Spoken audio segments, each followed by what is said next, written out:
Before the video begins, I have a pretty big announcement. I'm actually starting a brand new channel called Champion Ronin, where all of our Pokemon content is going to be over at.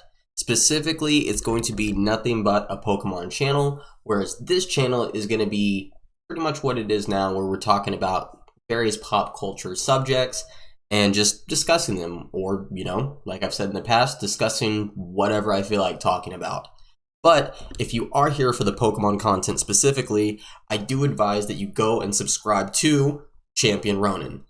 Thank you so much for watching this video. I hope to see you guys in the next video, and I hope that if you guys do like Pokemon content, to see you over on our new channel. Thank you so much for watching. Welcome back, trainers. I'm sure all of you have seen, or at least most of you have seen, the recent news regarding Legends Zygarde, Legends ZA, which, AZ backwards. I'm sure most of you have seen that, and just a few quick thoughts. One, really wasn't expecting Generation 6 to be the next thing that we were getting, but you know what? I kinda am here for it, because my experience with Generation 6 was not the greatest. I thought the game was just kind of lackluster. There was just a lack of feeling, it felt like. But I think that redoing Generation 6 in the Legends Arceus style is the smartest thing that the Pokemon Company could have done. And waiting until 2025 to release it, also big brain. I feel like we have Palworld to thank for that. Bringing back Mega Evolutions is definitely the smartest thing that they could have done.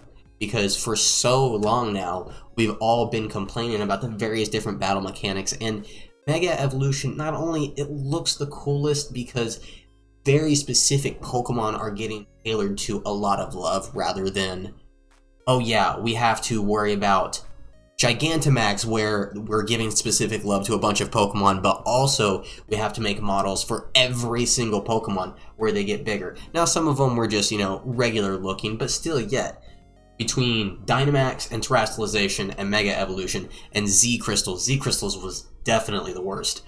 Mega Evolution is definitely the most palatable, and I think is the best for the games, because instead of every Pokemon having access to be able to do something amazing, it is tailored to some specific Pokemon. It's drawing out their potential. But ultimately, Mega Evolution is not the thing that keeps the Pokemon franchise going. Obviously, it's a new Pokemon, but I think the smartest move the Pokemon franchise has ever made: regional variants. The introduction of regional variants all the way back in Sun and Moon marks a specific moment in the series that not only enhances its longevity, but it's also its appeal to players old and new alike. Revitalizing older Pokemon by giving them a splash of new color, a new typing, and usually a new ability to boot allows players old and new to come together and gush about a similar Pokemon that they like, and it allows them to connect on something that maybe the newer generation player doesn't know that the older generation player does, which is another great thing that regional variants bring to the table. I wouldn't doubt that there are probably players out there who have never used a Slowbro before. And then whenever Sword and Shield came out and the regional variants came out, they used the Galarian Slowbro, and then afterwards they were like, oh, that was a cool Pokemon, let me go use the other one.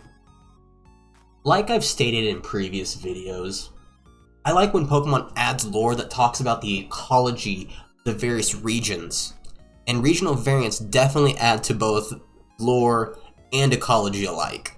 Each region in the Pokemon world possesses its own climate, culture, and geography that's going to naturally influence the Pokemon that live there.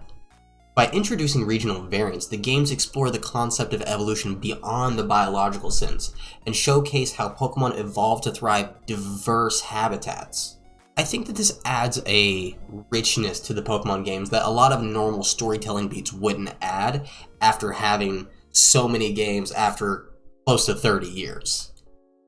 And then, obviously, with new typings on familiar faces, it's going to convince a lot of players to search every single nook and cranny for these Pokemon.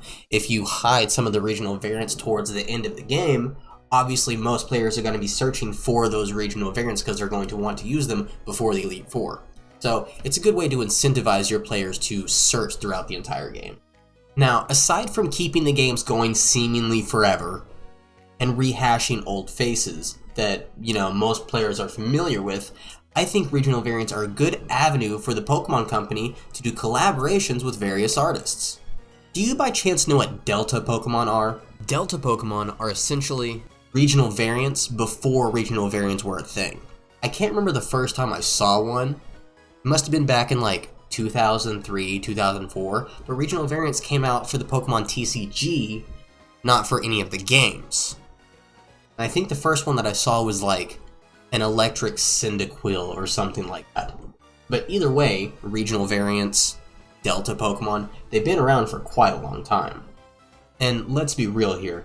If the Pokemon Company, for whatever reason, which it definitely shouldn't, considering it's the most valuable franchise in the world, is running out of artists and ideas for different Pokemon, there are thousands, and I do mean thousands, of artists out there who create amazing Pokemon art, a lot of which is better than official Pokemon art.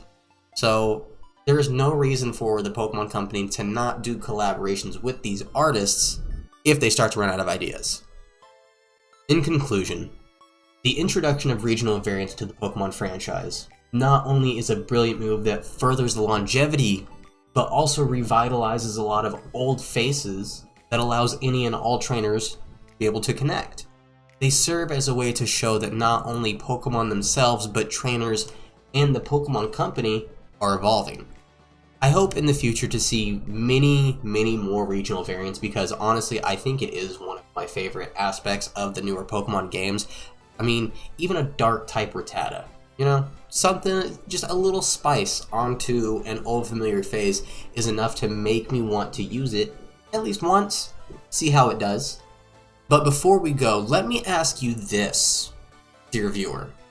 What Pokemon would you like to see as a regional variant? I think currently, if I had to pick any Pokemon, I think I'd like to see a regional variant Lantern.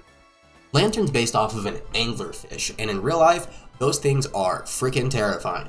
So to see maybe a more menacing looking Lantern that accurately depicts what a lanternfish looks like, maybe it could be like ghost water, dark water type, I think that'd be really cool. If you enjoyed the video, don't forget to hit the like button down below. Make sure you subscribe, that way you know when all my videos come out. Thank you guys so much for watching, and I will see you guys next time.